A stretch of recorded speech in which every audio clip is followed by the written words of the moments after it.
Hi అండి, welcome back to our channel. This is Apoorva. అందరూ ఎలా ఉన్నారు, బాగున్నారా? టుడే రెసిపీ ఎండు రొయ్యలు బెండకాయ పులుసు అండి. చాలా బాగుంటుంది, ఎటువంటి నీచు వాసన ఉండదు. చాలామంది ఇష్టపడరు ఎండు రొయ్యల్ని. ఇలా చేసుకుంటే మ్యాక్సిమం ఇష్టపడతారండి చాలామంది. ముందుగా బెండకాయ ముక్కల్ని తీసుకోండి.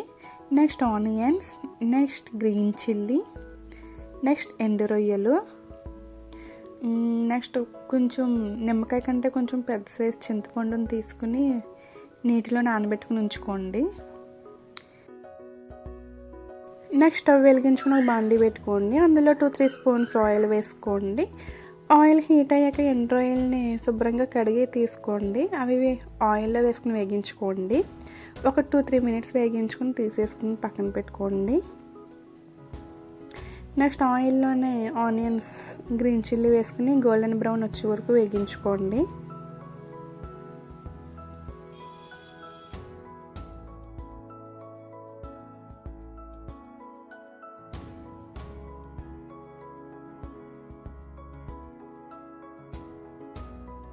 ఇలా గోల్డెన్ బ్రౌన్ వచ్చాక అందులో బెండకాయ ముక్కలను వేసేసుకోండి.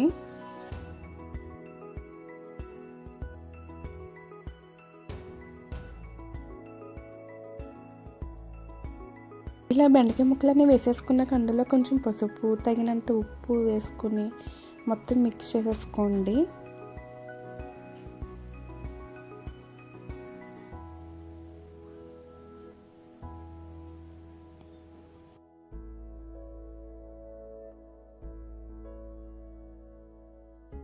మొత్తం మిక్స్ చేసుకుని మూత పెట్టుకుని ఒక 10 మినిట్స్ మగ్గనివ్వండి.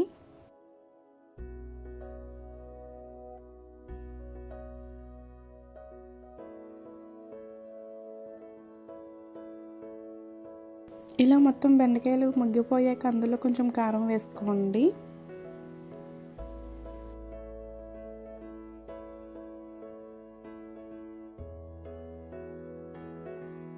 నేను చూపిస్తున్న విధంగా చింతపండు రసాన్ని మొత్తం పిండేసుకోండి.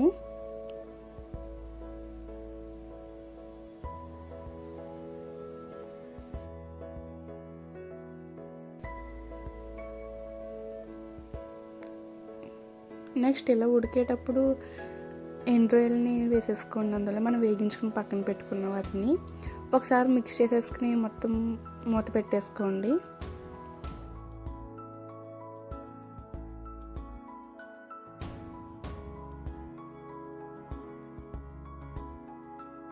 ఉడికేటప్పుడు కొంచెం అందులో కరివేపాకు వేసుకుని ఒకసారి మిక్స్ చేసుకుని మూత పెట్టేసుకోండి. దగ్గరగా వచ్చే వరకు ఉడకనివ్వండి.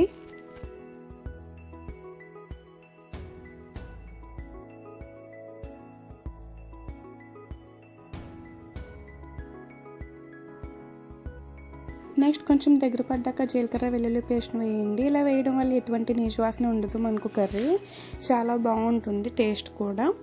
ఇంకొంచెం దగ్గరకు పడ్డాక స్టవ్ ఆపేసుకోండి.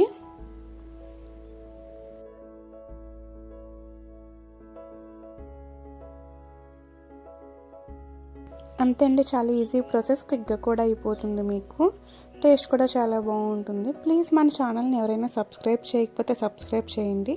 పక్కనే వస్తున్న బెల్ ఐకాన్ని క్లిక్ చేయండి. నేను పెట్టే ప్రతి రెసిపీ మీకు నోటిఫికేషన్ రూపంలో వస్తుంది.